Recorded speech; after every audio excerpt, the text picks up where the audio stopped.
Hello everyone. Today I am excited to show you a game-changing Excel technique that will save you heaps of time, combining multiple files and updating data automatically using Power Query. Let's dive in. We have two Excel files in this folder named Inventory, in which two different projects inventory data is available. The columns are same in both the files. And now we are going to combine this into one single Excel file. We have already created one Excel file here named combined report, and now we will double click on it to open. After the file is open, we will go to the data tab, and this is the area where you will find all the options to import your data from an external source. Click on the get data option, and since we are going to populate the data from multiple external Excel files, we will go to the option from folder and click on it. We will click on the folder and click on open. A dialog box will open with the list of the files in that folder. Here the name of the files are being also displayed, project A and project B.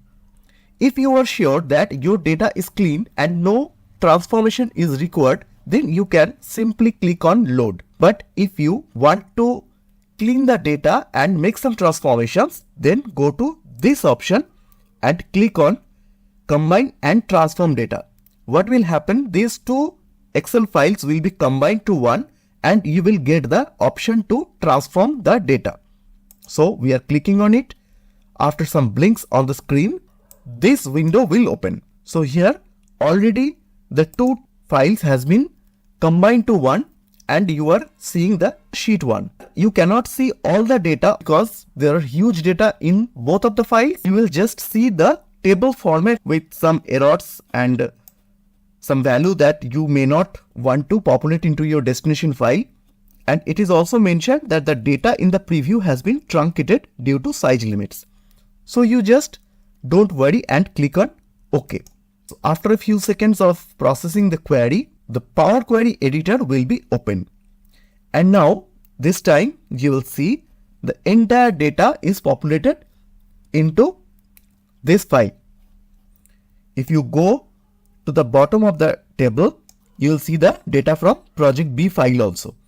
Now you can immediately click on close and load if you don't need any transformation, but we need some transformation because there are some data we will not want to populate into a destination file.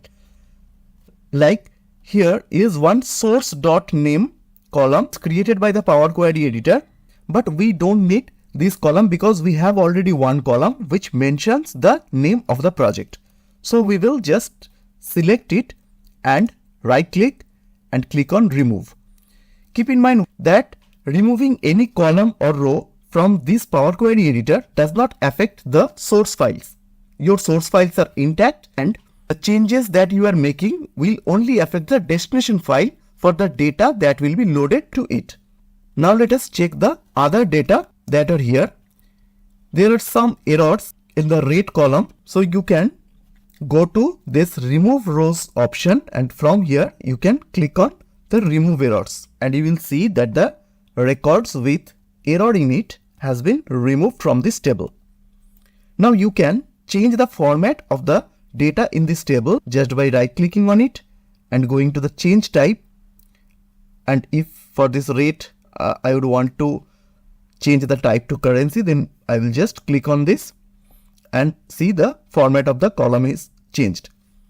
You can make many other changes by going to the transform tab, and you can replace any value, split the columns, or you can also add the columns from here, add some function, and many more. We have done cleaning our data, and we will now see how to populate this into our destination file. Simply we will go to home and click on close and load.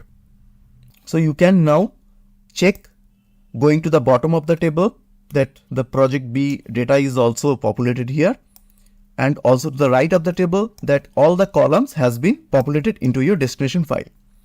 Now you can see that there are 1796 numbers records in this table because the first one is the header. Also at the right side, it is showing that 1796 rows has been loaded. So your destination file is now ready and you can process this data to prepare inventory dashboard for multiple projects. You may think that if in future any data is added to the source files or in the subsequent month another file or another project's inventory data is added to the folder, then what will happen? The good thing is that you don't have to manually update your table each time a new file is added or data is added to the existing files. Let us check how to do that. Now if you by mistake remove this query pane from the right side of the Excel sheet, you can always go to data and click on queries and connections to make it visible. Now you can see that there are 1796 rows loaded. Then the question comes, if there is any new record in the project A file or the project B file, whether your sheet will be automatically updated or not. Let us check. So to check this, we will go to the project A file first and open it. Now simply we will copy some records. Let us say 1, 2, 3, 4, 5. 5 records we are copying here and we are appending to the end of the table. Now effectively 3 records will be populated into the destination sheet. Now let us close this file and go back to our destination sheet and simply go to the query tab and click on refresh.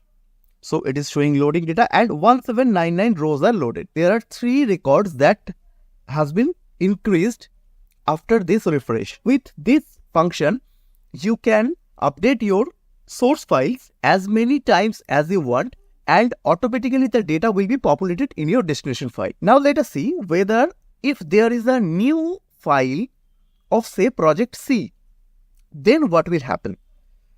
We have to simply do one thing. We have to copy the project C file from our source. We have to go to the inventory folder and simply paste it. Now the project C file should be of the same format that of project A and project B. Now you can see the format is the same. The columns are project name, material group, material name, unit, stock quantity, stock amount and rate. So the format is the same. So we can simply close it and now we will go to the query tab. It is already in the query tab and we will click on refresh data. And now you can see that 2216 numbers rows are loaded into your destination file. To check whether the records of project C has been populated into your destination file, you can simply go to the end of the file and you can see the project C records are also populated in the destination file. So with this, you can add n number of Excel files to the folder for multiple projects and the data will be populated into the destination file every time you click on the refresh button. Even if the project data is changed from month to month and new records are added, that will also come into your destination file. We will see in another video how we can use these combined data and create compelling charts and other visual representations of the data to make dashboards and executive summary level reports. Thank you for watching. Please subscribe to our channel if you are new into it and please like and share our videos if you have really liked it.